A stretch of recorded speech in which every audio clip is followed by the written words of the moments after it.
Okay guys, so today हम आज revise करेंगे और जो भी हमारा बैकअप है वो कंप्लीट करेंगे। हम 3 मेथड्स कंप्लीट करने वाले हैं, इनकम मेथड, एक्सपेंडिचर मेथड और वैल्यू एडेड मेथड। और तीनों मेथड से पहले सबसे इंपॉर्टेंट चीज़ जो आपको आनी चाहिए दैट इज़ योर कन्वर्जन। अगर आपको कन्वर्जन नहीं आएगा आप तीनों मेथड को सॉल्व नहीं कर सकते। Is that clear? Right. 3 conversion हैं जो आपको अच्छे से याद करना है। पहला कन्वर्जन मैंने ऑलरेडी बता दिया, ये है दूसरा कन्वर्जन,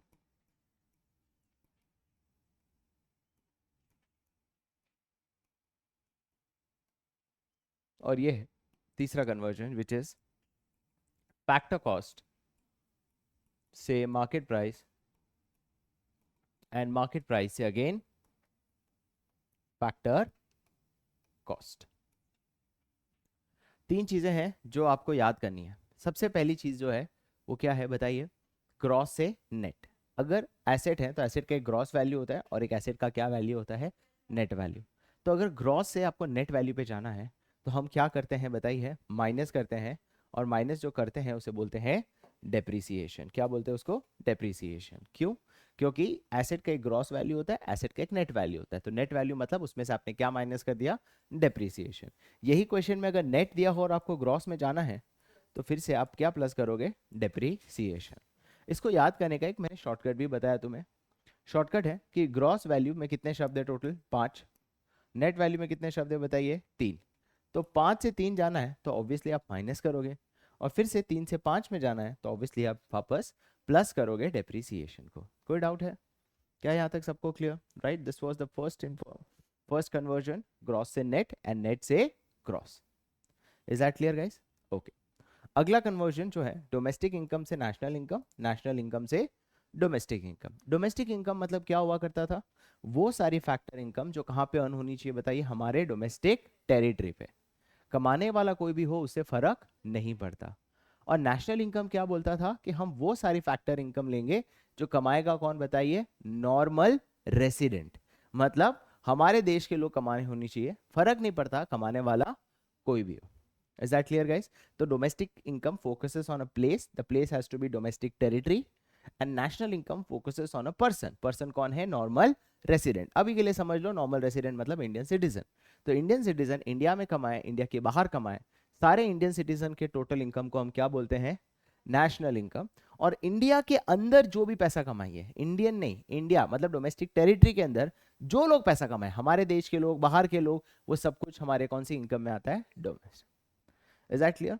यहाँ पे आपको एक नंबर याद रखना होगा, कन्वर्जन याद रखना होगा, जिसको बोलते हैं net factor income from abroad. Right.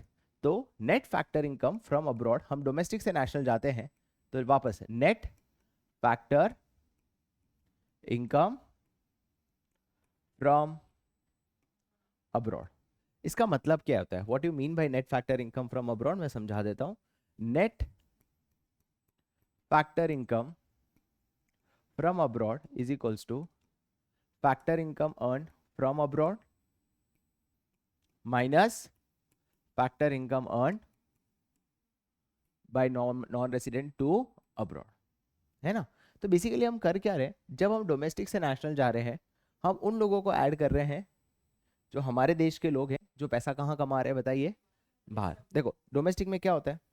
Domestic में एक अपना अंबानी पैसा कमा रहा है और एक अपना मैकडॉनल्ड पैसा कमा रहा है। क्लियर? तो ये किस कौन सी इनकम में आ रही है बताइए? हमारी डोमेस्टिक। अंबानी भी आएगा और मैकडॉनल्ड भी आएगा। क्यों दोनों आएंगे? क्योंकि दोनों कहाँ कमा रहे हैं बताइए? डोमेस्टिक टेरिटरी में। क्लियर? और एक होता है कि अपने बाहर, इंडिया के बाहर एक और बंदा है जिसको बोलते हैं सुंदर पिचाई, अज्यूम कर लो, जो हमारे देश का सिटीजन है, अज्यूम करो। पर ये पैसा कहाँ कमा रहा है बताइए? डोमेस्टिक इंडिया में कमा रहा है या इंडिया के बाहर कमा रहा है? इंडिया के बाहर कमा रहा है। कोई डाउट? अच्छा, तो डोमेस्टिक में किन लोग को लिया मैंने? एक अंबानी को लिया और एक कौन लिया? मैकडॉनल्ड को, क्योंकि ये दोनों इंडिया में पैसा कमा रहे हैं। अब मुझे अगर डोमेस्टिक से नेशनल जाना है तो मुझे किसको लेना पड़ेगा? सुंदर पिचाई को लेना पड़ेगा। इसलिए मैंने क्या किया? Factor income earn by normal resident, अभी के लिए समझ लो इंडियन सिटीजन, जो पैसा लेके इंडिया में आएगा, इसलिए मैंने उसको ऐड कर दिया। क्यों? क्योंकि वो मेरे नेशनल इनकम में तो आएगा। और किसको हटाना पड़ेगा? मैकडी को। क्यों? क्योंकि मैकडी अपना इंडियन बंदा तो वो क्या, उसको क्या बोला, factor income earn by non resident to rest of the world, क्योंकि ये पैसा लेके अपने देश लेके जाएगा, मतलब to rest of the world. समझ आया? तो बेसिकली मैं कर क्या रहा हूं, मैं कर क्या रहा हूं कि सुंदर पिचाई जैसे लोग जो हमारे देश के बाहर के लोग हैं, जो हमारे देश के हैं पर हमारे देश में कमा नहीं रहे, उन लोगों को मुझे ऐड करना पड़ेगा हमारे नेशनल इनकम में।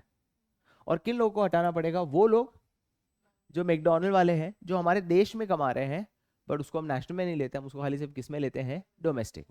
तो ये डोमेस्टिक का पार्ट था, ये दोनों। नेशनल में ये नहीं होगा तो इसको हटा दिया, इसको लेना है तो इसको मैंने ले लिया। Is that clear? तो फॉर एग्जाम्पल, अगर सुंदर पिचाई 5,000 करोड़ लेके आ रहा है और मैकडॉनल्ड 3,000 करोड़ लेके जा रहा है, तो नेट में पैसा आ रहा है या जा रहा है? कितना आ रहा है?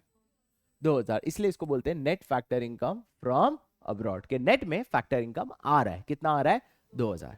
समझ आ गया?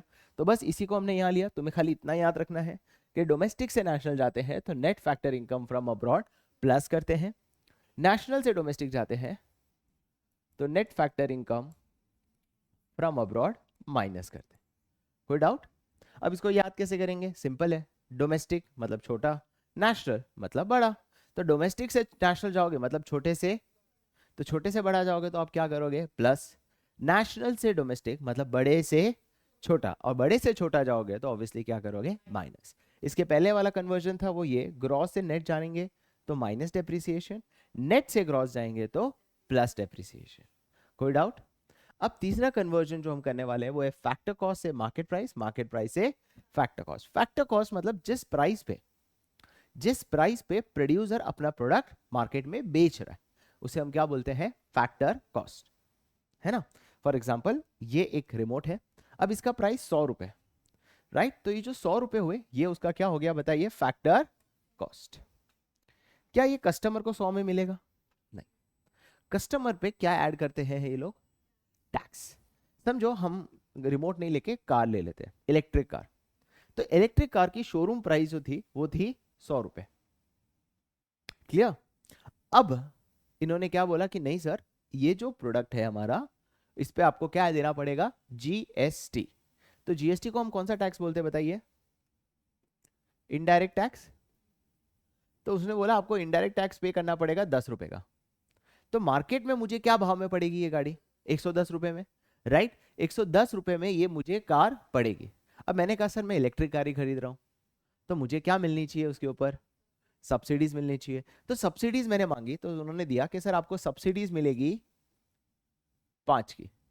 इसका मतलब देखो, टैक्स भी किसको देना है? सरकार को। सब्सिडी भी किससे मिलती है? सरकार से।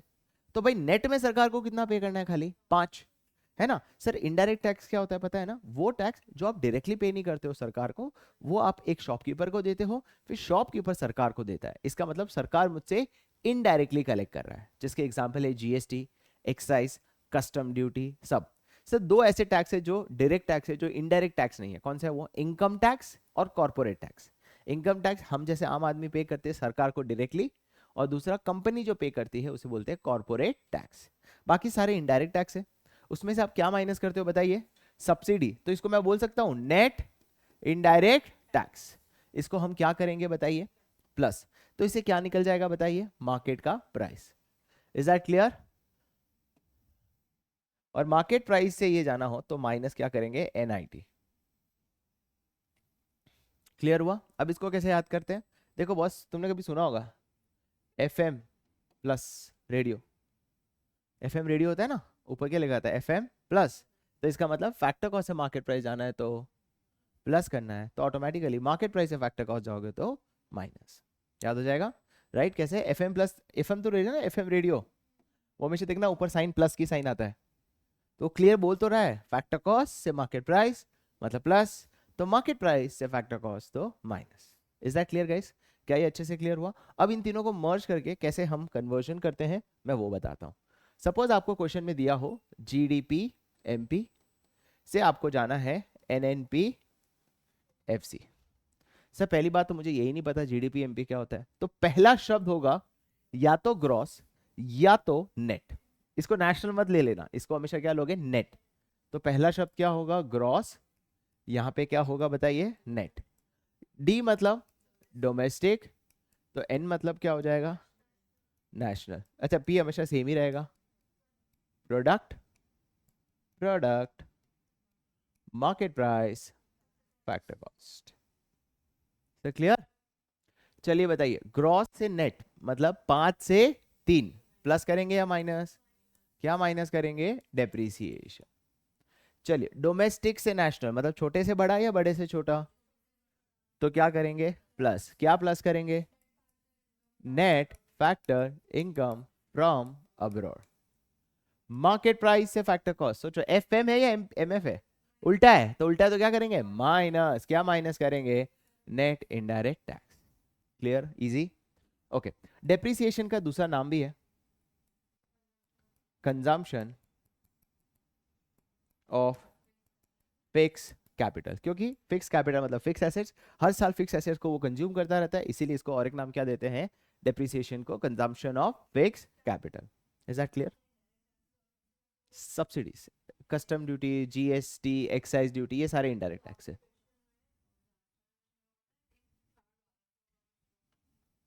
ओके गाइस, अच्छा एक बात बताओ सर, ऐसा भी तो हो सकता है कि सुंदर पिचाई की इनकम कम हो और मैकडॉनल्ड की इनकम ज्यादा हो। फॉर एग्जाम्पल सुंदर पिचाई लेके आ रहा है 3,000 और मैकडॉनल्ड लेके आ रहा है 4,000, तो बताए नेट में पैसा आ रहा है या जा रहा है, तो इसको net factor income from abroad बोलेंगे या net factor income to abroad बोलेंगे, नेट फैक्टर इनकम, है ना। सर आपने तो कराया ही नहीं net factor income to abroad, आप तो खाली कौन सा करा रहे हो, तो एग्जाम में अगर net factor income to abroad बना तो क्या करेंगे, मैं नहीं सिखाऊंगा। क्यों नहीं, क्यों नहीं, क्योंकि सर जो फ्रॉम में करते थे उसका ऑपोजिट करना है, याद रहेगा। अच्छा सर ने नहीं करा मतलब उसका ऑपोजिट करना है, दोनों कराऊंगा तो कंफ्यूज हो जाओगे। फ्रॉम याद रखो, टू अपने आप हो जाएगा। I completely agree ma'am, but simple है ना यार, तुम अपने क्वेश्चन में लिख देना, तुम्हें क्वेश्चन में अगर डोमेस्टिक से नेशनल दिया है। यस गाइस, क्या ये क्लियर हो गया, क्या ये तीनों कन्वर्जन क्लियर हुए अच्छे से। एक और कर लेते हैं, लेट्स से एनडीपी एमपी से जीएनपी एमपी। एन मतलब नेट, जी मतलब, तो नेट से ग्रॉस मतलब 3 से 5 प्लस डेप्रिसिएशन। डोमेस्टिक से नेशनल छोटे से बड़ा, तो net factor income from abroad क्या करेंगे, प्लस, अपने पहले ही लिख देंगे। अरे क्वेश्चन में 2 दे दिया तो क्या कर लेंगे, फिर माइनस कर लेना, सिंपल। एमपी से एमपी मतलब कुछ करने की जरूरत नहीं है, जबरदस्ती कोई चीज करनी नहीं है, जब बोला कन्वर्ट तो ही करोगे। Is that clear guys. ये हो जाता है हमारे बैकअप का पहला पार्ट विच इज कन्वर्जन। अगर आपको कोई डाउट है you can ask me, then I will go with the first method जिसका नाम है income method. Guys before starting with income method एक चीज ध्यान रखना कि हम यहाँ पे इनकम मेथड, एक्सपेंडिचर मेथड और तीसरे मेथड का नाम है वैल्यू एडेड मेथड, ये 3 मेथड सीखने वाले आज। बट इन तीनों मेथड में एक चीज कॉमन है कि डोमेस्टिक इनकम क्या होती है और नेशनल इनकम क्या होती है उसको हमें नंबर्स में पता होना चाहिए, मतलब वो कन्वर्जन्स में। तो याद रखना डोमेस्टिक इनकम हम किसे कहते हैं, NDP FC, net domestic product at factor cost. Exam में आपको एनडीपीएफसी नहीं पूछेंगे, एग्जाम में आपको पूछेंगे डोमेस्टिक इनकम निकालो, तो आपको पता होना चाहिए कि डोमेस्टिक इनकम किसे कहते हैं, एनडीपीएफसी। अच्छा, तो सर नेशनल इनकम किसे कहते हैं, नेशनल इनकम कहते हैं एनएनपीएफसी। क्लियर, नेशनल इनकम किसे कहते हैं, एनएनपीएफसी, याद रखना। चलिए यहां से हम शुरू करते हैं the first method which is our income method. Okay, तो the first method is income method. Income method मतलब जो भी इनकम हाउस होल्ड को आती है उन सारी इनकम के टोटल को ही हम क्या बोलते हैं, इनकम मेथड। याद है ना 4 टाइप की इनकम होती थी, R I C P. R I C P, R मतलब रेंट, आई मतलब इंटरेस्ट, सी मतलब कंपनसेशन एंड पी मतलब प्रॉफिट। ये 4 टाइप की इनकम हाउस होल्ड को मिलती थी जब हाउस होल्ड प्रोड्यूसर को लैंड, लेबर, कैपिटल और एंटरप्रेन्योर स्किल्स देता था। चलिए यहां से शुरू करते हैं कि पहला कंपोनेंट क्या है इनकम मेथड का। इस चार्ट को बहुत अच्छे से तुम्हें याद करना है, ये चार्ट में सब कुछ है, जो आपको चाहिए हर न्यूमेरिकल्स, इस चार्ट में इंफॉर्मेशन जो नहीं है वो सारे आप क्या करोगे, इग्नोर। Is that clear? ये ध्यान रखना। पहला है कंपनसेशन टू एम्प्लॉयज।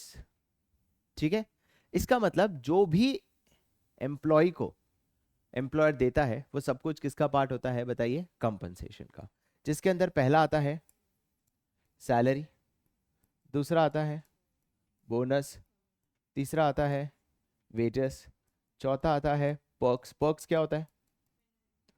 फिफ्थ आता है कोई भी फ्री में मिला हो वो भी आएगा, क्योंकि कोई चीज फ्री में होती ही, अलावेंस मतलब फ्री में कुछ भी दिया, फ्री में ड्राइवर दिया, फ्री में घर दिया, फ्री नहीं है, काम कर रहा है इसलिए दिया है, तो आएगा। लास्ट याद रख लेना कि जो ये सोशल कंट्रीब्यूशन है, क्या होता है सोशल कंट्रीब्यूशन? ये वो कंट्रीब्यूशन है जो आपके प्रोविडेंट फंड, पेंशन फंड में करते हैं। अगर मेरे यहाँ कोई एम्प्लॉय है, ध्यान से सुनो इधर, ये राम एम्प्लॉयर है और ये श्याम एम्प्लॉय है, इसके रिटायरमेंट के लिए एक फंड होता है जिसको बोलते हैं सोशल कंट्रीब्यूशन। ठीक है, इस रिटायरमेंट में श्याम के लिए दोनों पैसा डालेंगे, एम्प्लॉयर भी कंट्रीब्यूट करेगा और एम्प्लॉय भी कंट्रीब्यूट करेगा। क्लियर? अब एम्प्लॉयर का कंट्रीब्यूशन तो लेंगे ही, हम सोशल कंट्रीब्यूशन किसका लेंगे बताइए, एम्प्लॉयर का, क्योंकि वो ऑब्वियसली किसकी किसकी इनकम है बताइए, शाम की।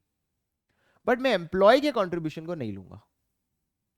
सर क्यों नहीं लोगे एम्प्लॉय के कंट्रीब्यूशन को? क्योंकि एम्प्लॉय तो अपने जेब से दे रहा है ना, तो उसकी इनकम थोड़ी हुई वो। अरे फॉर एग्जाम्पल इसको 50,000 की सैलरी मिलती है और अलग से राम उसके कंट्रीब्यूशन में कितना डालता है, 10,000, है ना? तो टोटल इनकम हुई कितनी, 60 हुई ना, क्योंकि ये जो कंट्रीब्यूशन जो करेगा वो किस में से करेगा, अपने 50,000 में से करेगा ना, वो उसकी इनकम थोड़ी हुई, वो अपनी इनकम में से कुछ पार्ट कहाँ डाल रहा है बताइए, सोशल कंट्रीब्यूशन में। तो एग्जाम में भी बहुत लोगों ने गलती की थी, याद रखना सोशल कंट्रीब्यूशन हम सिर्फ किसका लेते हैं, एम्प्लॉयर, क्योंकि एम्प्लॉय का तो ऑलरेडी उसके सैलरी का ही पार्ट होता है, वो अपनी सैलरी में से ही देता है। समझ आया? कोई डाउट? ओके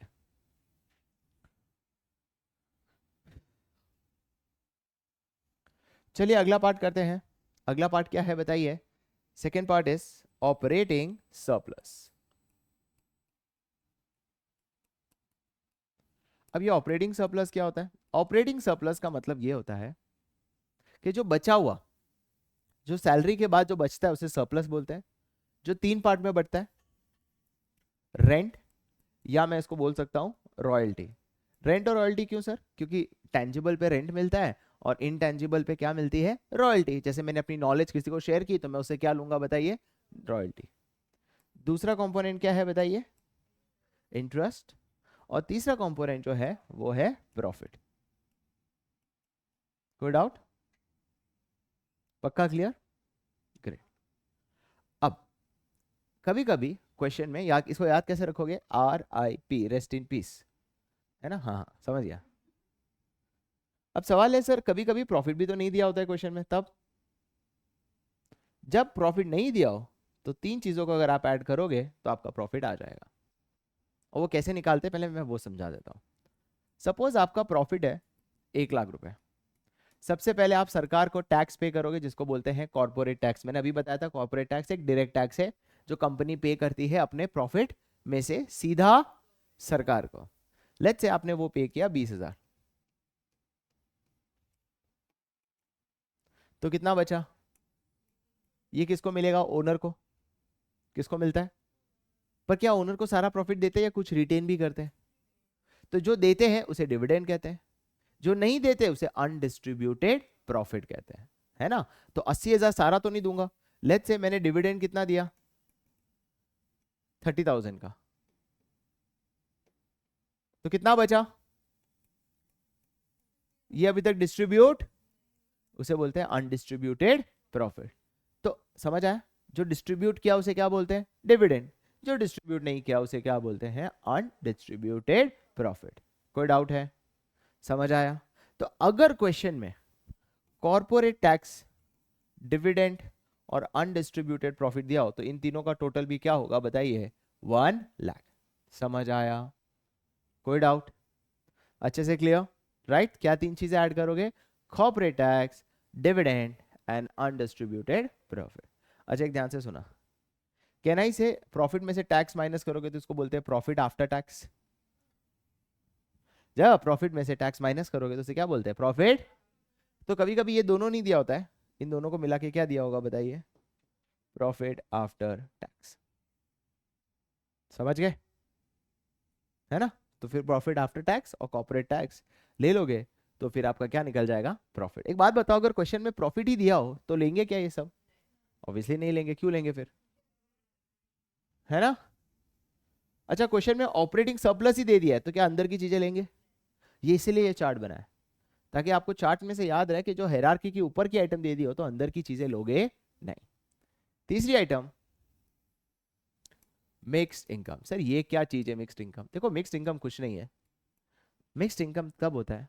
बहुत सिंपल है, जब आपका रेंट, जब आपका इंटरेस्ट और जब आपकी सैलरी सब कुछ किस में मिक्स हो गई? प्रॉफिट में, और आप चार को बाइफरकेट नहीं कर पा रहे हो, तो उसे मैं क्या कहूंगा बताइए? Mixed income. For example sir समझो आज मेरे क्लासेस है, समझो अब मेरे क्लासेस में समझो ये मेरी प्रेमाइसिस है, तो मेरा कोई रेंट रेंट तो लग नहीं रहा है, तो वो रेंट किस में जाके मिक्स हो गया? रेंट नहीं लग रहा, पर किसी और को ये प्रेमाइस देता तो रेंटल इनकम होती कि नहीं होती? तो वो किस में जाके मिक्स हो गया? मिक्स इनकम, प्रॉफिट में मिक्स हो गया ना। अच्छा मैंने कोई उधार नहीं लिया बिजनेस लेने के लिए, खुद का पैसा डाला, तो जो इंटरेस्ट मैं कमाता, अगर मैं किसी को ये पैसा देता तो वो इंटरेस्ट की इनकम भी किस में मिक्स हो गई बताइए? प्रॉफिट में। अच्छा मैं ही काम कर रहा हूं, मैंने किसी को रखा ही नहीं, तो मैं कहीं और काम करता तो मुझे क्या मिलती है बताइए? सैलरी। वो सैलरी भी किस में मिक्स हो गई बताइए? प्रॉफिट में। तो जब ये सब चीजें किस में मिक्स हो जाए? प्रॉफिट में, तो उसे क्या बोलते हैं? मिक्स्ड। और ये तभी पॉसिबल है जब आप क्या यूज करते हो? Self employed input. Self employed input का मतलब क्या होता है? सेल्फ ओन्ड, मतलब खुद का इनपुट डाला है, खुद की जमीन डाली है, खुद का पैसा डाला है, खुद ही काम कर रहे हो, तो आपकी सैलरी इनकम, आपकी रेंटल इनकम और आपकी जो इंटरेस्ट इनकम है वो सब कुछ जाके किस में मिक्स होगी बताइए? सीधा का सीधा प्रॉफिट में। एग्जाम में आपको एक क्वेश्चन में डायरेक्टली दिया होगा, नहीं दिया है तो आप उसको ढूंढोगे नहीं। मिक्स्ड इनकम ही होता है और कुछ चीजें नहीं होती है। Is that clear guys? हाँ।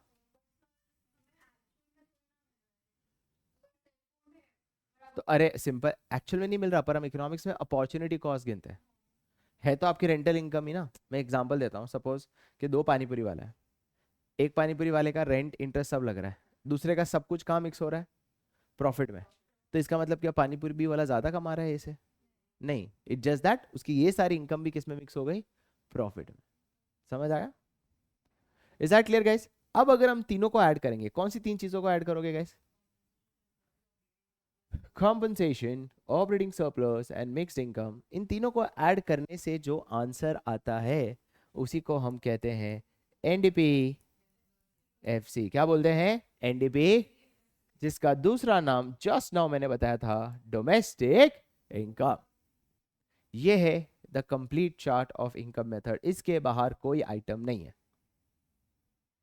Is that clear? समझ गए? अब हम आने वाले हैं इनकम मेथड के न्यूमेरिकल्स। मैं 3 न्यूमेरिकल्स कराऊंगा जो वेराइटी सारी कवर करता है। You need to practice at least 10 to 12 numericals if you want to get comfortable with income method. Is that clear? क्या? चलिए सो गाइस अब हम कर रहे हैं इनकम मेथड के क्वेश्चन। ठीक है, पहली बात हमें पता होना चाहिए कि what should be my approach to solve this question. थोड़ा ध्यान से देखिएगा, क्वेश्चन में निकालना क्या है? क्वेश्चन में निकालना है जीएनपी एमपी। अब हम सबको पता होना चाहिए कि सर इनकम मेथड का आंसर क्या आता है? एनडीपी एफसी, है ना? तो पहले इनकम मेथड से करना है ये सॉल्व। तो इनकम मेथड सर कैसे पता चला? डेटा देख के देख लो, मिक्स्ड इनकम दिया है, सोशल कंट्रीब्यूशन दिया है, रॉयल्टी, इंटरेस्ट, कंपनसेशन, ये सब कुछ किसका पार्ट होता है? Income method. तो इनकम मेथड को कैसे बनाओगे देख लो, सी टू ई लिख देना पहले, कंपनसेशन टू एम्प्लॉयज। पूरा चार्ट नहीं बनाओगे, चार्ट तो याद करने के लिए। फिर दूसरा क्या लिख दोगे? ओ एस, जिसके नीचे लिखोगे आर आई पी। और तीसरा आइटम क्या लिखोगे बताइए? Mixed income. कोई डाउट? और इससे जो आंसर आएगा इसको मैं क्या कह सकता हूं बताइए? NDP FC. पर क्वेश्चन में मुझे जाना कहाँ है?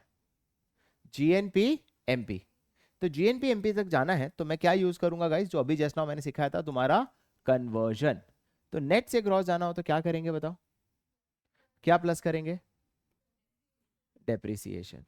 डोमेस्टिक से नेशनल जाना हो तो प्लस क्या करेंगे, net factor income from abroad. FC से एमपी जाना हो तो एनआईटी। तो बस अगर आपने ये पूरा चार्ट बना दिया, बस आपको खाली बैठ के वैल्यूज प्लेस करने हैं and you are good to go. Clear, समझ आया चार्ट क्यों बनाना इंपॉर्टेंट है। बनाओ तो बढ़िया, नहीं बनाओ तो भाड़ में जाओ। रेंट, रेंट कितना है बताइए, 100, तो रेंट में मैंने लिख दिया। कोई डाउट सर? ट्रांसफर इनकम हम कभी भी कंसीडर ही नहीं करते, बिकॉज हम सिर्फ फैक्टर इनकम लेते हैं, और वैसे भी मेरे चार्ट में है भी नहीं ऐसी कोई चीज। सर सोशल कंट्रीब्यूशन खाली किसका लेते थे बताइए, तो लेंगे, कितना है बताइए, 47। कोई डाउट? हैव पेशेंस मैम, मैं वहां पहुंचा ही नहीं हूं। मिक्स्ड इनकम कितना है बताइए, तो 600 यहां लिख दिया मैंने मिक्स्ड इनकम में। कोई doubt? Okay. Gross domestic capital formation, ये अभी कोई काम का है नहीं तो इग्नोर। रॉयल्टी दी है 20, रेंट के साथ क्या ऐड करते हैं बताइए, रॉयल्टी, तो मैंने रॉयल्टी ऐड कर दी। कोई डाउट? आई का मतलब है इंटरेस्ट, इंटरेस्ट कितना है बताइए, 110। ओके ओके गाइस, अब यहां पे क्या दे दिया इन्होंने, मतलब टोटल ही दे दिया है, तो अंदर की वैल्यू का कोई मतलब नहीं है, समझे? इसलिए आप लाइन बाय लाइन चलो, अपने आप मिल जाएगा, हड़बड़ी नहीं। 500। क्लियर? नेट डोमेस्टिक छोड़ो, net factor income from abroad ये सब हम बाद में देख लेंगे। प्रॉफिट चाहिए था, प्रॉफिट कितना है बताइए, 200। चलो टोटल करते हैं, 500, 600, 620, 730, 930, 1530, तो एनडीपीएफसी कितना आ गया बताइए, 1530। अच्छा देखो गाइस, क्वेश्चन में हालांकि डेप्रिसिएशन नहीं दिया है, और उसको निकालने के लिए तुम्हें एक्सपेंडिचर मेथड आना चाहिए, पर अभी के लिए मैं यहीं पे लिख लेता हूं। डेप्रिसिएशन जो है वो है 20। अज्यूम करो डेप्रिसिएशन कितना दिया है, 20।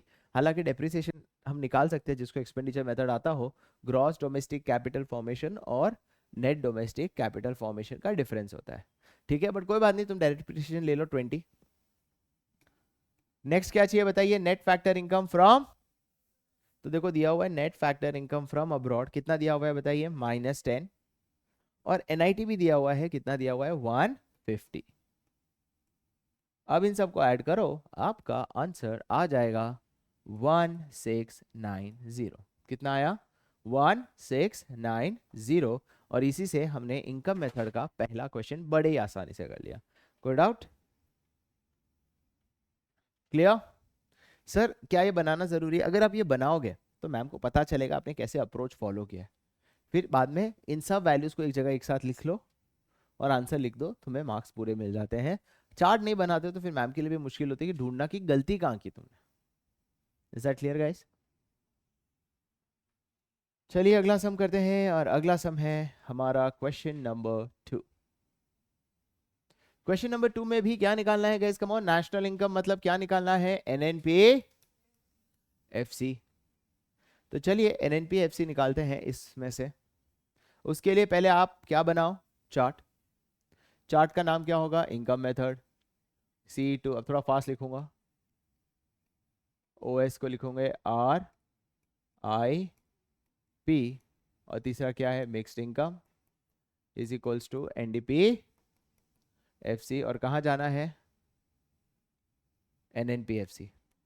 तो एनएनपीएफसी जाना हो तो डोमेस्टिक से सिर्फ नेशनल ही जाना है, तो प्लस क्या कर देंगे, net factor income from abroad. जहां तक जाना है वहां तक का पहले पूरा चार्ट बनाओ, राइट?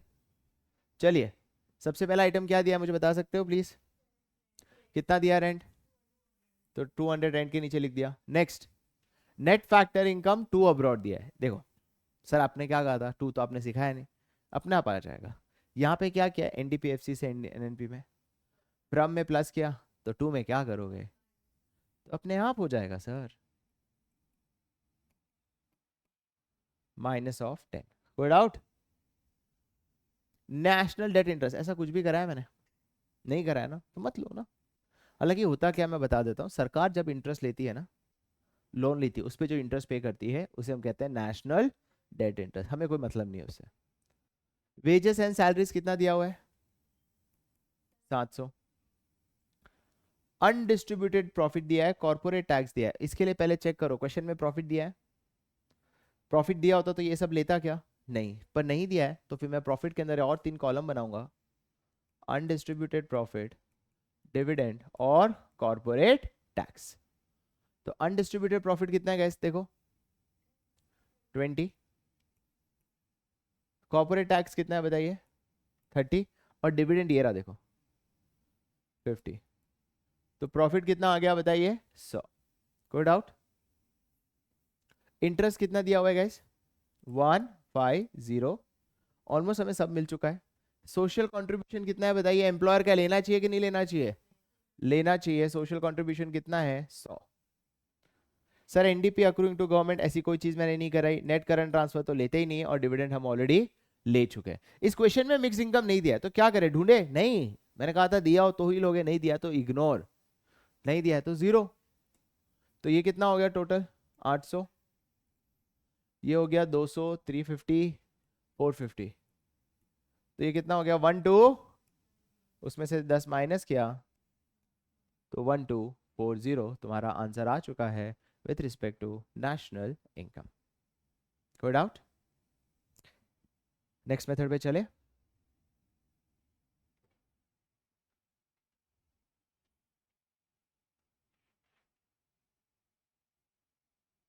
चलिए अगला मेथड। अब इस क्वेश्चन में नया क्या है, इस क्वेश्चन में आपको निकालना है ऑपरेटिंग सरप्लस। इसका मतलब क्या हुआ कि सर ये एक ऐसा क्वेश्चन है जहां पे आपको अंदर की वैल्यू निकालनी है। इसका अप्रोच क्या होगा वो जानना बहुत जरूरी। This is the last variety of income method, थोड़ा ध्यान से देखना। जब भी मैं पहले चार्ट बना लेता हूं, जहां पहला आता है C2E, सेकंड आता है OS, तीसरा आता है MI, OS के नीचे RIP और is equals to NDP FC। Sir ये मेरा चार्ट है। सबसे पहली बात, इस क्वेश्चन में मुझे क्या निकालने को कहा है, ऑपरेटिंग सरप्लस, मतलब मुझे ये निकालना है। तो ये निकालने का सिंपल तरीका क्या है, पहले करो RI और P को ऐड करो, चेक करो रेंट दिया है क्वेश्चन में, चलो प्रॉफिट तो दे दिया, रेंट दिया है नहीं, इंटरेस्ट दिया है हाँ, तो क्या है उसके बेसिस पे हो पाएगा नहीं, क्योंकि रेंट इंटरेस्ट प्रॉफिट तीनों दे दिया होता तो मैं आराम से कर लेता, प्रॉफिट नहीं दिया होता तो COD के थ्रू कर लेता, पर ऐसी कोई इंफॉर्मेशन मुझे दी तो आप ऐसा नहीं कि रेंट को 0 लो, नहीं, वो तरीके से सॉल्व नहीं हो सकता। क्या एक और तरीका है, ध्यान से सुनो। अगर मैं ऑपरेटिंग सरप्लस को ही x ले लूं तो फिर मिले ये सब तीनों मैटर नहीं करेगी, बिकॉज मैंने ऑपरेटिंग सरप्लस को क्या ले लिया बताइए x। कोई डाउट? अगर मुझे ये वैल्यू मिल जाए कंपनसेशन और MI, और एक और कौन सी वैल्यू निकालूं बताइए मैं, तो क्या मैं आंसर सॉल्व कर सकता हूं? हाँ, क्योंकि compensation plus x plus MI is equals to what, NDP। तो पहले अगर आप NDP-FC सॉल्व करके यहाँ पे लिख लो, बाकी दो लिख दो, तो क्या x की वैल्यू आएगी कि नहीं आएगी? 100% आएगी, because compensation to employees plus x plus mixed income is equals to NDP-FC। तो अब हमारा अप्रोच ये हो गया कि कैसे भी करके हमें सबसे पहले क्या निकालना है, NDP-FC। क्वेश्चन में ऐसा क्या दिया है जिससे मैं NDP-FC निकालूं? तो देखो क्वेश्चन में मुझे नेशनल इनकम दिया है 50,000। अप्रोच समझ आया? नेशनल इनकम कितना दिया हुआ है बताइए, NNP-FC कितना दिया है, NNP-FC बताइए 50,000। जहां जाना है वो नीचे लिखते हो, क्या कहां जाना है बताइए, NDP-FC। तो खाली क्या करना है, नेशनल से डोमेस्टिक, बड़े से छोटा, तो क्या करेंगे प्लस या माइनस, क्या माइनस करेंगे, नेट फैक्टर इनकम फ्रॉम, चलिए क्वेश्चन में net factor income from abroad दिया हुआ है, दिया है क्या, ये रहा net factor income from abroad 500, तो ये माइनस कर लो, तो ये कितना हो जाएगा 49,500। कितना हो गया बताइए 49,500। क्या ये अप्रोच समझ आ गया? आपने NDP-FC निकाल दिया। अब कंपनसेशन क्या क्वेश्चन में दिया हुआ है, देखो दिया हुआ है वेजेस एंड सैलरीज कितना दिया हुआ है 20,000, और कोई इंफॉर्मेशन दी है उसकी? अच्छा, एम्प्लॉयर एम्प्लॉय दोनों दिया है, पर हम खाली कौन सा लेंगे, एम्प्लॉयर का लेंगे 100 और कोई इंफॉर्मेशन है कंपनसेशन की? नहीं। क्या क्वेश्चन में मिक्स इनकम दिया है? हाँ सर, अगर नहीं दिया होता तो आप क्या अज्यूम करते? 0। सर कोई डाउट? मैंने सिर्फ वैल्यू प्लेस की गई है और वो सारी वैल्यूज मैंने डाल दी। समझ आया इसका अप्रोच? अब आपको क्या करना है, इसको क्या लिखोगे? ये 20,000 और 100 था ना, और कुछ इंफॉर्मेशन है? नहीं।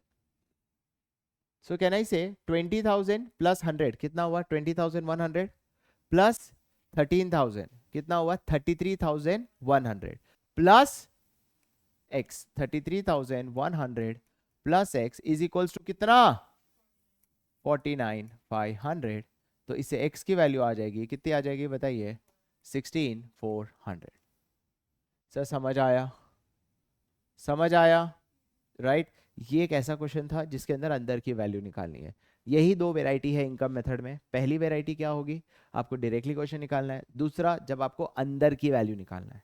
तो जब भी आपको अंदर की वैल्यू निकालना है तो आप सबसे पहले क्या निकालोगे बताइए? एनडीपी एफसी, और उसके बेसिस पे ही आप ये क्वेश्चन को सॉल्व करोगे। Is that clear guys? So this is income method done. आज अब हम सेकंड मेथड की शुरुआत कर रहे हैं, that is value added method. Just give me 2 minutes. चलिए गाइस, बच्चों के रिक्वेस्ट के हिसाब से हम एक और सम कर रहे हैं इनकम मेथड का। इस क्वेश्चन में हमें निकालना क्या है, पहले वो देख लेते हैं। इस क्वेश्चन में हमें निकालना है नेशनल इनकम, जिसको हम कहते हैं NNP. It is known as NNP FC. So very easy question guys, please focus.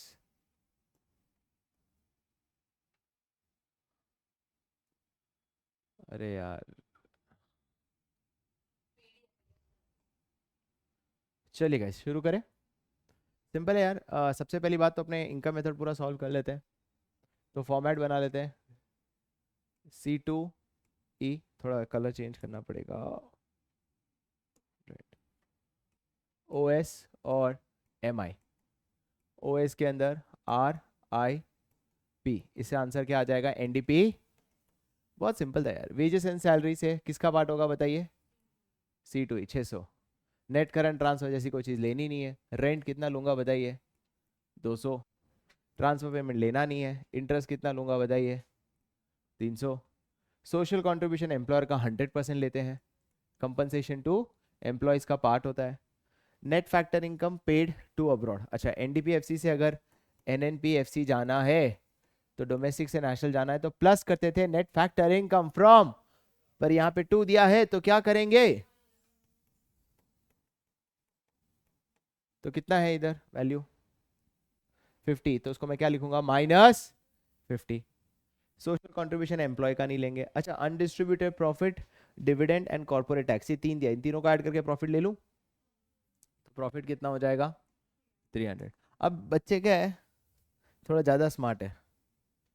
बच्चों को डिस्पोजेबल इनकम लगा, अरे क्या होगा क्या होगा, कुछ नहीं तो मिक्स्ड इनकम में डाल दिया। अरे नहीं दिया है तो 0 मानो ना।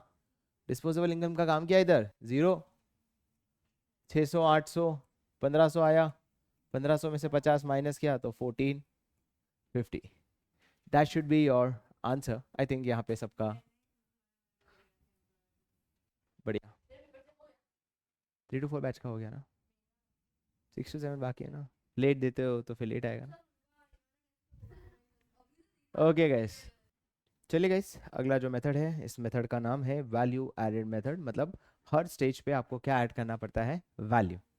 एक वैल्यू एडेड कैसे होता है बताइए? अगर मैंने, इसका फॉर्मूला है the value of output minus intermediate consumption. Intermediate consumption, sir मतलब क्या हुआ? कि सिंपल है कि अगर मैंने कोई आउटपुट बेचा है 500 का और उसको मैंने खरीदा है 300 में, तो कितना वैल्यू ऐड किया मैंने? 200 का। 500 माइनस 300, तो 500 क्या था मेरा वैल्यू ऑफ आउटपुट? जो खरीदा उसे बोलते हैं इंटरमीडिएट कंजम्पशन। तो इससे निकलता क्या है मेरा? Value added. क्लियर? अच्छा, अब है ना, इंटरमीडिएट कंजम्पशन के बहुत सारे नाम हैं जो एक बार रिवाइज कर लेते हैं। उसको और एक नाम बोलते हैं परचेज ऑफ रॉ मटेरियल। क्यों? क्योंकि सर इंटरमीडिएट मतलब वो गुड्स जो हम खरीदते ही थे for the purpose of resale, treated as raw material. और एक नाम दिया जाता है इसको purchase of non factor input, और एक क्या नाम है, purchase of non factor input. क्यों? क्योंकि फैक्टर इनपुट होता है लैंड, लेबर, कैपिटल और एंटरप्रेन्योर स्किल्स, और रॉ मटेरियल को हम बोलते हैं नॉन फैक्टर। एक और नाम है उसका single use producer goods. Clear? मतलब सिंगल यूज खरीदी इसीलिए रहे हो ताकि उसको आप रीसेल कर सको। कोई डाउट ना? अब वैल्यू ऑफ आउटपुट का भी दो है, sales plus change in stock, sales plus change in stock minus intermediate consumption को मैं क्या बोल सकता हूं, परचेस। कोई डाउट? सर क्लियर है ना ये? ओके। अब सेल्स के अंदर भी दो है, आप या तो देश में बेचोगे जिसको बोलते हैं डोमेस्टिक सेल्स, या बाहर बेचोगे जिसको बोलते हैं एक्सपोर्ट। चेंज इन स्टॉक मतलब obviously closing stock minus opening stock. कोई डाउट? और परचेज भी दो टाइप के होते हैं, डोमेस्टिक परचेज और दूसरा क्या होगा बताइए, इंपोर्ट। तो आई थिंक ये चार्ट अच्छे से क्लियर हो गया होगा आपको, क्योंकि चार्ट समझने से आपका ऑलमोस्ट पूरा मेथड ही समझ आ जाता है। थोड़ा जूम कर लेता हूँ, इतना छोटा भी मत करो सर, है ना? कोई डाउट? राइट। अच्छा, अब याद रखना कि हम कुछ और इंपॉर्टेंट पॉइंट्स को भी ध्यान रखना है कि सर इसका आंसर क्या आता है। इसके आंसर को हम बोलते हैं वैल्यू एडेड, या इसको बोलते हैं जीडीपी। इसको और एक नाम क्या दिया जाता है, ग्रॉस वैल्यू एडेड। क्या नाम दिया जाता है? Gross value added at market price. Clear? जिसका आंसर क्या आता है बताइए, जीडीपी एमपी। किसका आंसर जीडीपी एमपी है? Value of output minus IC. या और क्या ले सकते हैं बताइए, वैल्यू ऑफ आउटपुट को क्या ले सकते हैं, सेल्स प्लस माइनस परचेस, है ना? तो हमें पता है कि जैसे इनकम मेथड का आंसर एनडीपीएफसी आता है, वैसे ही वैल्यू एडेड मेथड का आंसर क्या आता है, जीडीपीएमपी, जिसका नाम है ग्रॉस वैल्यू एडेड, है ना? अच्छा, एग्जाम में पूछा जाए सर, नहीं नहीं सर आप निकालो नेट वैल्यू एडेड, तो फिर क्या समझेंगे हम? अरे ग्रॉस वैल्यू एडेड जीडीपीएमपी, तो नेट वैल्यू एडेड क्या हो जाएगा? सिंपल यार। अच्छा, अगर एग्जाम में पूछा है net value added at factor cost, तो कुछ नहीं, एनडीपी एफसी। गुमराह मत होना, सिंपल है। क्लियर? समझ गए? ओके। अब एक और चीज आपको ध्यान रखनी है कि सर सेल्स में हम दोनों लेते हैं, कुछ इंपॉर्टेंट इंफॉर्मेशन। सेल्स में हम दोनों इंफॉर्मेशन लेते हैं, जो हम मार्केट में सेल करते हैं और जो हम सेल्फ कंजम्पशन ऑफ क्या करते हैं बताइए, गुड्स, हम दोनों को ही कंसिडर करते हैं, हमारे सेल्स का वो पार्ट होता है। Is that clear guys? यही है वैल्यू एडेड मेथड, जिसके रिलेटेड हम बहुत सारे क्वेश्चंस करने वाले हैं। बट बहुत सिंपल सा टॉपिक है, बट अ वेरी, बहुत बार पूछा गया है, one of the most important method कोई है तो वो है वैल्यू एडेड मेथड। क्या ये क्लियर है अच्छे से? क्या ये चार्ट अच्छे से क्लियर है? अच्छे से याद हो गया? चलिए बनाते हैं माइंड मैप।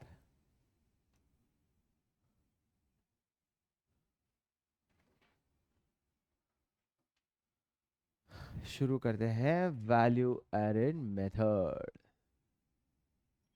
ये है the first question of value added, तुम्हारे सामने जो दिख रहा है, जिसके अंदर हमें ये निकालना है कितना वैल्यू ऐड किया है ए ने और कितना वैल्यू ऐड किया है बी ने। बहुत ही सिंपल सा क्वेश्चन है, ध्यान से देखिएगा।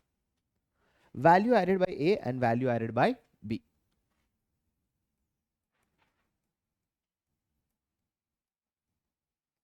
दोनों का निकालना है, तो दोनों का मैं यहाँ पे लिख देता हूँ ए और बी। दोनों का मैं यहाँ पे क्या लिखूंगा, सेल्स प्लस क्या लिखेंगे बताइए, change in stock minus intermediate. इन दोनों का वैल्यू एडेड आ जाएगा। कोई डाउट है? फॉर्मेट में किसी को कोई डाउट है तो मुझसे पूछ सकता है। Sales plus change in stock minus intermediate consumption. कोई डाउट? परफेक्ट। चल, पहला item, purchase by firm A from, क्या होता है ये, इंपोर्ट।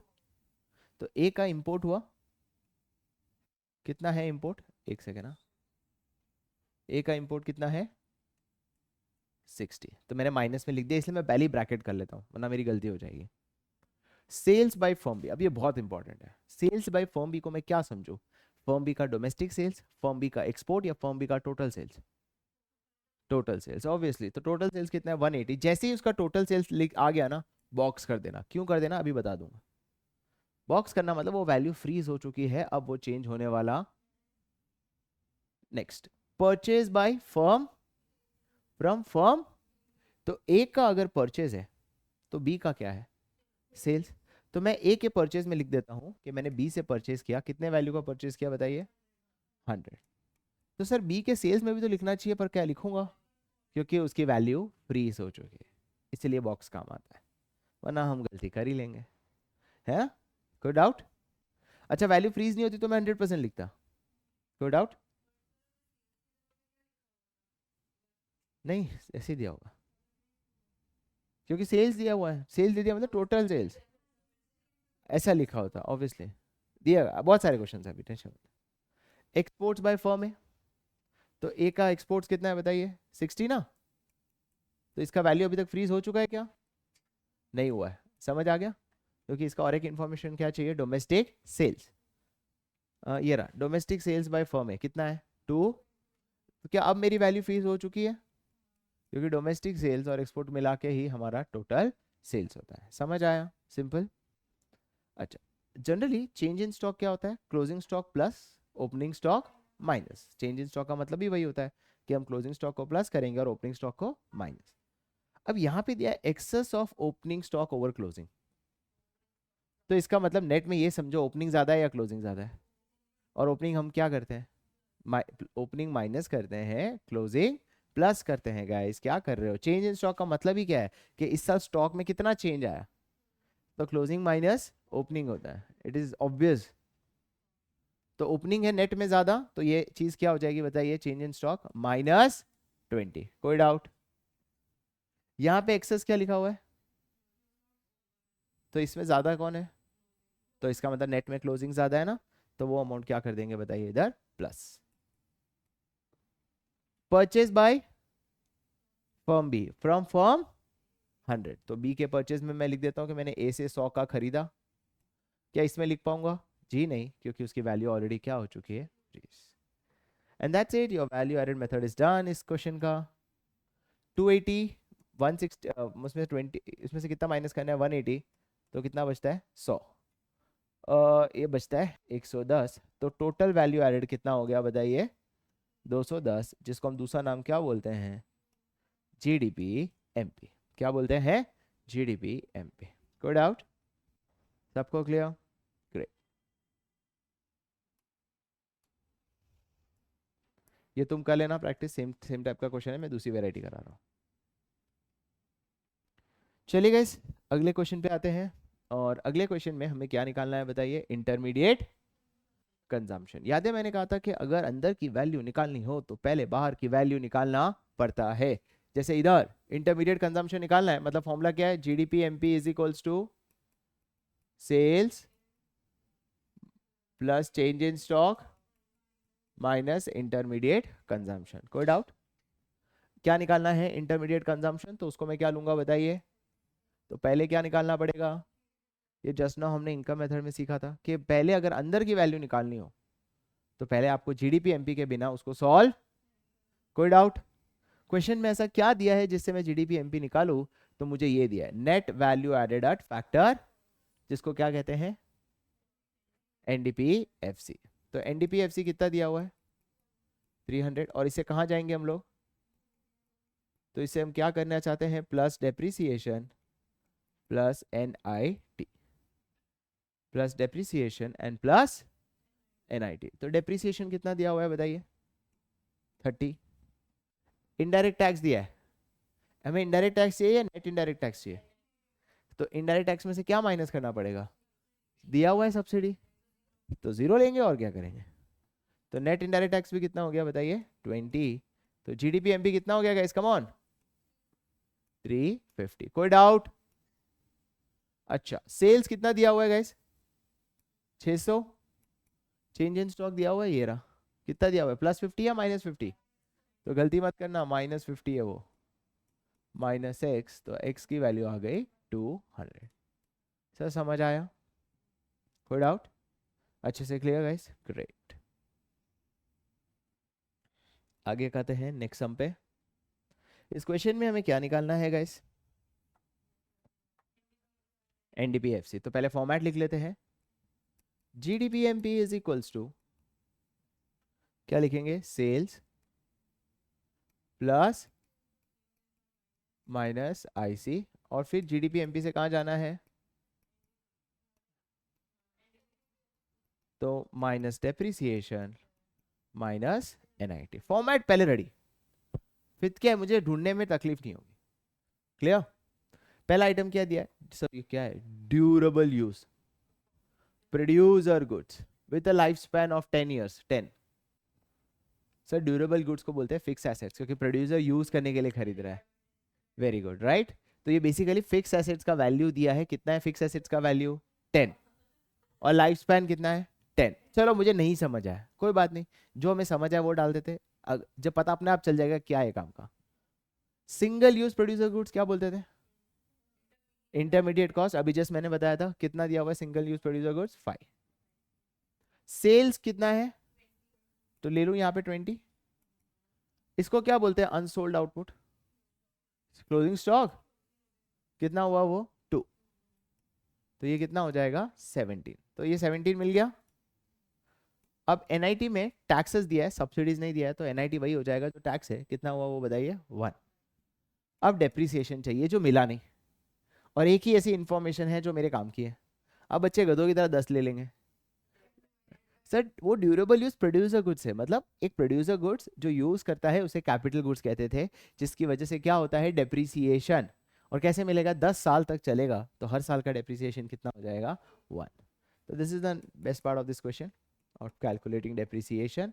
तो आपका एनडीपीएफसी रेडी है। लॉजिक, हाँ हाँ जनरली तो यही होगा, but it's very difficult to generalize. Good out, are we good, easy है सर, इजी इसलिए आप करा रहे हो, हम करेंगे पता चलेगा।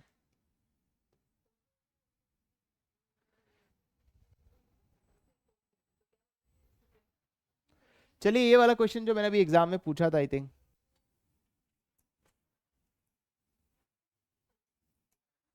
इस क्वेश्चन में क्या निकालना है बताइए, जीडीपी, हम प्रोडक्ट मेथड मतलब वैल्यू एडेड, और इनकम मेथड, ठीक है क्या है, अभी तो जस्ट ये है, ठीक है, हम खाली वैल्यू एडेड मेथड से करेंगे। तो जीडीपी एमपी निकालना हो तो सीधा फॉर्मूला क्या हो जाएगा जीडीपी एमपी का, पर ये सब कुछ करूंगा ही नहीं ना, वैल्यू ऑफ आउटपुट दे दिया, ये तीन को मिला के वैल्यू ऑफ आउटपुट आ गया।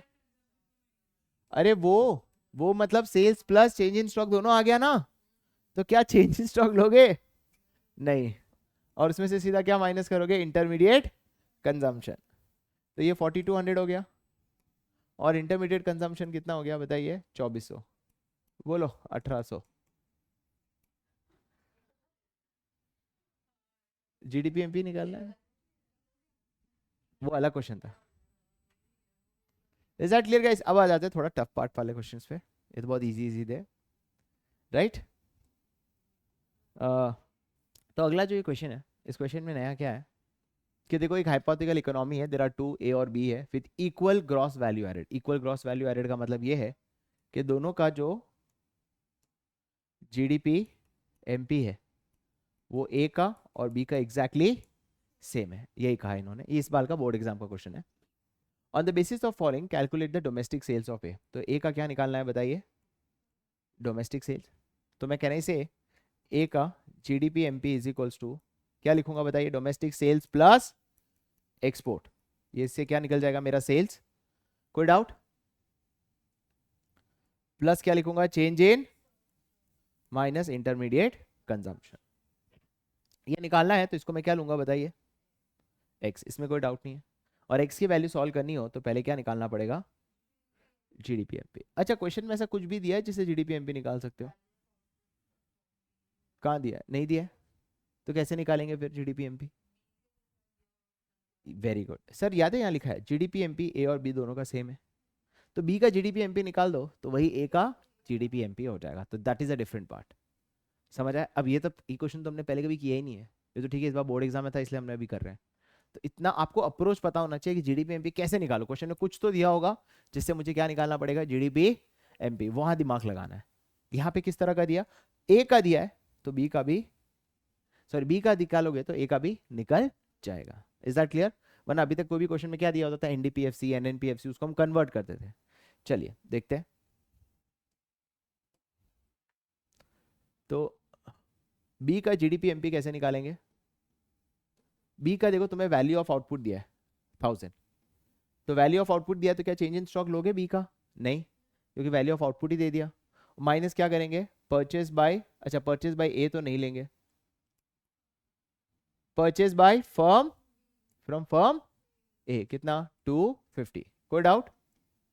तो जीडीपी एमपी बी का कितना हो गया बताइए, 7, और ये ए का भी हो जाएगा 750, कोई डाउट? Is equals to X plus exports दिया है, यस एक्सपोर्ट्स कितना दिया हुआ है बताइए, 200। चेंज इन स्टॉक दिया है, एडिशन टू स्टॉक, मतलब ऑब्वियसली एडिशन ही करना है 150। और आईसी कैसे निकालेंगे, आईसी कैसे निकालेंगे, purchase by from firm B, तो 300 मैंने माइनस कर दिया, कोई डाउट? अच्छा एक बात बताओ सर, ये भी तो है purchase by firm B from firm, तो ए के सेल्स में क्यों नहीं लिखा आपने? देखो ए के सेल्स में क्यों नहीं लिखा, क्योंकि एक्सपोर्ट दे दिया तो उसमें तो लिखूंगा नहीं, और इसका एक पार्ट दिया से क्या मतलब, मैंने ओवरऑल वैल्यू को ही क्या ले लिया है बताइए, एक्स। अरे समझ आया, डोमेस्टिक सेल्स में मैंने एक्स वाई जेड सबको बेच सकता हूँ। क्लियर हुआ? समझ आया? 100%। तो अब एक्स के, इसलिए हम इसके ए का सेल्स में इसको लेंगे नहीं, क्यों नहीं लेंगे, क्योंकि ये खाली परचेज ऑफ बी में आएगा, ए के सेल्स में नहीं आएगा, बिकॉज उसको टोटल को ही क्या ले लिया है बताइए हमने, एक्स ले लिया है। सो एक्स की वैल्यू आ जाएगी 700। अच्छा क्वेश्चन था गाइस, इस बार के बोर्ड एग्जाम में पूछा गया। सो कहने का मतलब कुछ भी तरह का,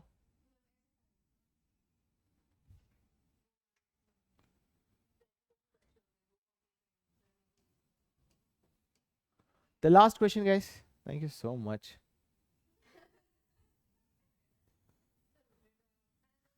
मेरे को ना किसी ने बताया अगर किसी से काम नहीं करना तो इतना घटिया काम करो कि अगली बार बोले ही नहीं।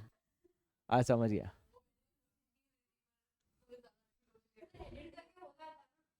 वही कह रहा हूँ ना, वही करना था तो मैं ही कर लेता ना, कोई बात नहीं गाइस।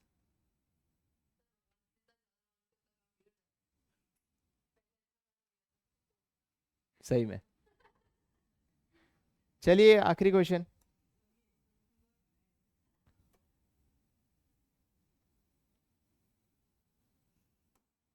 इस क्वेश्चन में क्या निकालना है बताइए, नेट, जो कौन है एक फार्मर, मतलब एनडीपी एफसी निकालना है, कोई बात नहीं। Sale of wheat by farmer in the local market आएगा कि नहीं आएगा, सेल का पार्ट? हाँ आएगा ना लोकल मार्केट, तो ये सेल्स का पार्ट होगा। परचेज ऑफ ट्रैक्टर आएगा कि नहीं आएगा?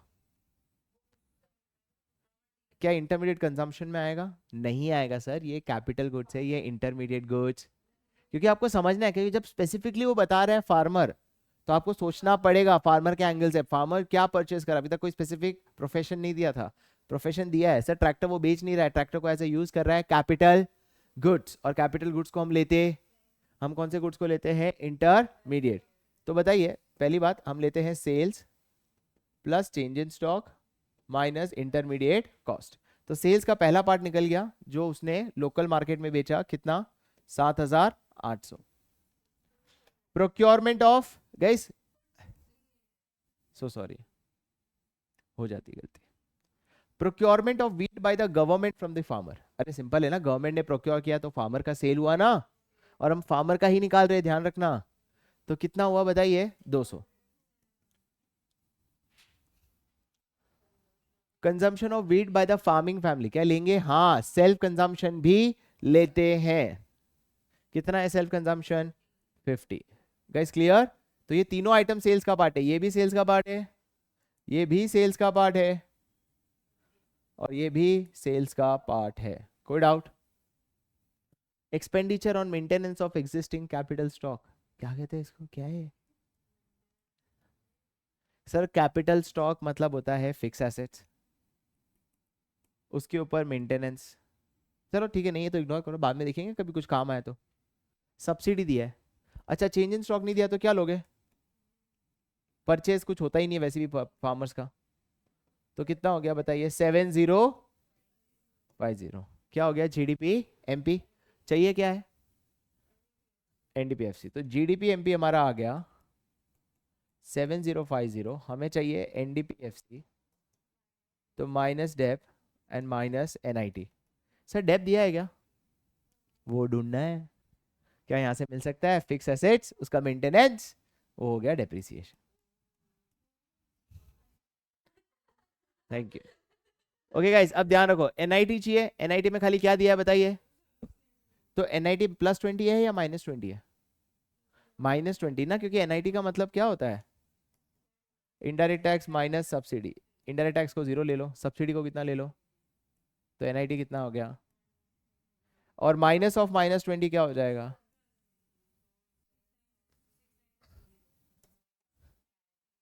6970। सर कैसा क्वेश्चन है ये? क्वेश्चन कितनी गलतियां हो सकती है, कितनी गलतियां हो सकती है? अलग क्वेश्चन है ना, this is the last question. इससे ज्यादा वेराइटी, इससे, हाँ और वैल्यू एडेड ऐसा है जिसमें और भी वेराइटी आ सकती है, बट आई थिंक हमने कंप्लीट कर लिया है ऑलमोस्ट हमारा वैल्यू एडेड मेथड। एक और क्लास लेंगे जिसमें हम सिर्फ एक्सपेंडिचर करेंगे, जो आई थिंक 15-20 मिनट्स का लेक्चर होगा, मैं बता दूंगा। तब तक के लिए आप यहाँ तक सॉल्व करना।